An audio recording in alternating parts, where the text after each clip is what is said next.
this video, I'm going to cover decreasing in a charted pattern, and that's kind of a general title for what I'm actually going to talk about. I have been on a Fair Isle hat kick. I've been knitting Fair Isle hats kind of nonstop for over a year. I love them because it's kind of a little piece of kind of complicated work that's really fun to do, and you get a lot of bang for your buck. It looks really good when you're done. And this is what I'm talking about. This is a hat in progress. And it is Fair Isle, meaning that it's knit in two different colors in each round so that I can get this, this pattern out of it. And it ends up making a double thick hat that's extra warm because there are two strands of yarn running through it.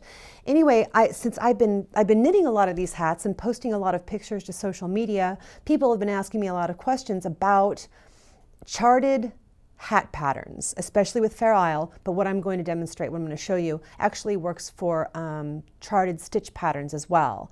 The chart that I'm going to show you is a Fair Isle chart. But it can get confusing because you understand that each stitch is one square, but then it starts to get crazy when you get towards the crown of the hat and stitches start disappearing.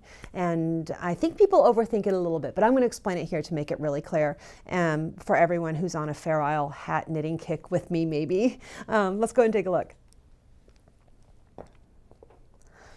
Okay, what I have here is a totally made up chart.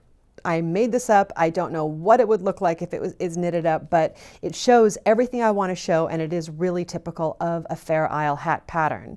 Now, this isn't the whole chart. This would be just the top part of the chart. There'd actually be more down here of solid rows all the way down here, but what we're concerning ourselves with is just the decreasing. So because this is a hat knit in the round, every round is going to be read from right to left. And each square is one stitch, and the color is represented in the square. You can see all this. So this one is blue, white, blue, blue, blue, white, white, white. Everything's a knit stitch. Okay, so you can see how that goes. We have all of the stitches here, and there are just 22 stitches. And again, I just completely made this up. But this much of the chart, this whole chart, is repeated several times around to make a hat. So after you get to stitch 22, you start over here at stitch 1 again, okay? So that's the basics of chart reading. So you've been working along for lots of rows, doing your repeats, going on to the next row, and then suddenly you get to row 3 here, and you have a white stitch and then a gray stitch. You're like, wait a minute, what is this? And sometimes in the key it will say no stitch. And you're like, how do I work a no stitch? This is the real question that I get. This is people saying, what is a gray stitch? What is a no stitch? How do I do a no stitch? Okay, it's because this stitch right here, and we have it in the key, is an SSK. It's a single stitch decrease, left leaning. And if you are unfamiliar with SSK and you want to see it, I'll give you a link right here to my SSK. It stands for slip, slip, knit. And when we work this slip, slip, knit, we're going to decrease out one stitch, and so boop, the stitch is gone.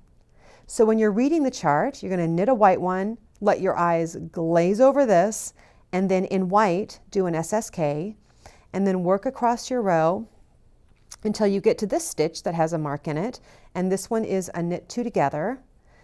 And after you work the knit 2 together, you won't have any stitches left, so your eyes can just again glaze over this gray stitch.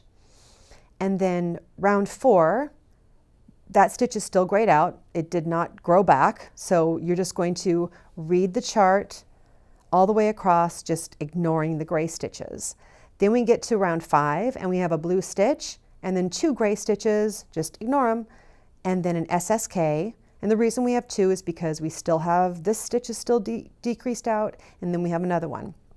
And work your way across, and then we have a knit 2 together, which leaves us with now 2 stitches decreased.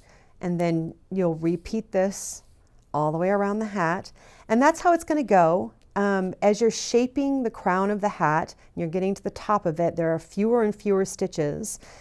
And that's represented here. You can see fewer and fewer stitches until you get to the tippy top.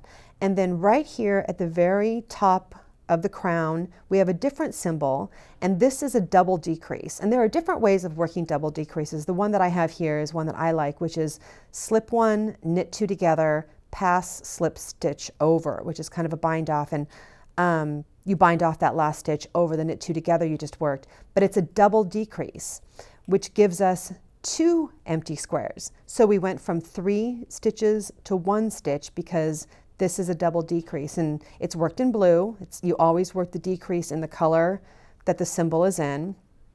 And then after you do that, as many times as this is repeated around the hat, let's say it's repeated 5 times around the hat, you will have 5 stitches left, and you break the yarn, cut it, and take a tapestry needle and just run that yarn through the last few stitches.